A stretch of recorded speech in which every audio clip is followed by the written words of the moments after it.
सो boost view का purpose ये है कि आप क्रॉस सेल और अपसेल कर सकते हैं अपने कस्टमर्स में।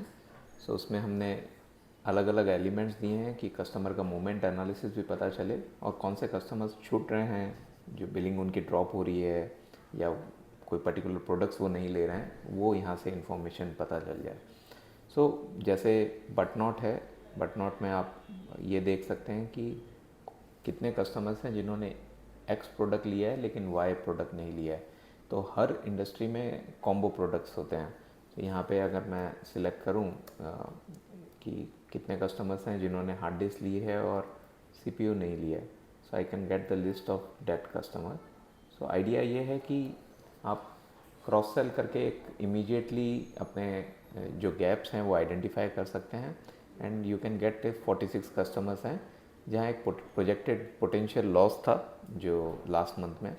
सो नाउ ये कस्टमर्स में if I want to see and go into the detail कि ये कस्टमर का पैटर्न क्या है मंथ वाइज ये पर्टिकुलर प्रोडक्ट लेने का, इसकी आउटस्टैंडिंग कितनी है, क्रेडिट लिमिट कितनी है, all that information is there. So अगर मैं आउटस्टैंडिंग है तो मैं इसे क्रॉस सेल के लिए फॉलोअप नहीं करूँगा। सो इस तरह से आपके पास ये कंप्लीट डिटेल कस्टमर्स की आ जाती है जो एक्शनेबल डेटा है and then you can select any of the columns आप based on your requirement and add the columns here, you can download the Excel. और यही चीज़ आपको रिवर्स करनी है कि कितने कस्टमर्स ने सीपीयू लिया है और हार्ड डिस्क नहीं लिया है, तो आप यहाँ से रिवर्स भी कर सकते हैं। इस तरह से मल्टीपल ऑप्शंस हैं।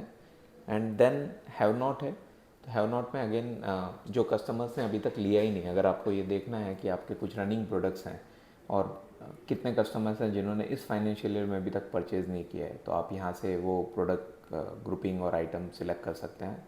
तो ड्रॉप ऑफ में अगेन जो कस्टमर्स पहले ले रहे थे और अभी लेना बंद कर दिया है, अगर इस तरह की एलिमेंट आपको देखना है तो यहाँ से देख सकते हैं आप सिलेक्ट करके। And then the movement analysis, तो कोहोट एनालिसिस भी कहते हैं इसे। सो इसके देखने के दो तरीके हैं, एक तो ये फॉर्मेट है और दूसरा ये फॉर्मेट है। सो दोनों में डेटा सेम ही है, बट यहाँ पे जैसे मंथ 1 2 3 4 है, तो ये जो मंथ है ये सितंबर के लिए ये मंथ अक्टूबर हो गया, अक्टूबर के लिए ये मंथ नवंबर हो गया। तो इस तरह से यहाँ पे पैटर्न है। फॉर एग्जांपल अगर मुझे ये देखना है कि अगर मैंने जनवरी में 484 कस्टमर्स को बिल किए हैं, तो उसके बाद उनकी कंसिस्टेंसी क्या है।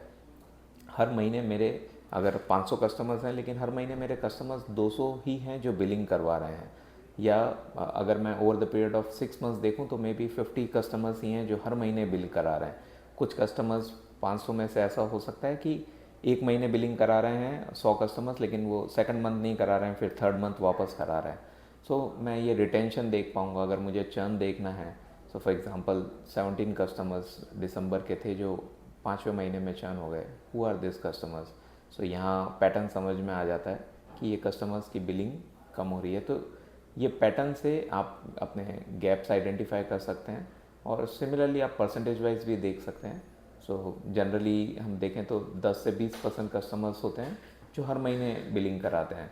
So rest of the customers की कंसिस्टेंसी नहीं है, तो यहाँ से आप ये आइडेंटिफाई कर सकते हैं और आप ये हर प्रोडक्ट ग्रुपिंग के लिए, हर सेल्स पर्सन के लिए भी आइडेंटिफाई कर सकते हैं और सेल्स पर्सन खुद भी अपने कस्टमर्स के लिए गैप देख सकता है। सो एक क्लिक पे you can get all the informations regarding the movement of the customers and one important thing is new customers. तो यहाँ पे हम वो भी एक एलिमेंट ऐड करेंगे, तो जहाँ आप ये देख पाएंगे कि हर महीने आप कितने न्यू कस्टमर्स एक्वायर कर रहे हैं और फिर उनका रिटेंशन या चर्न कैसा है, मूवमेंट एनालिसिस किस तरह से है। सो इस तरह से कंप्लीट अपने सेल को बूस्ट करने के लिए हमने ये डैशबोर्ड डिज़ाइन किया है। Thank you.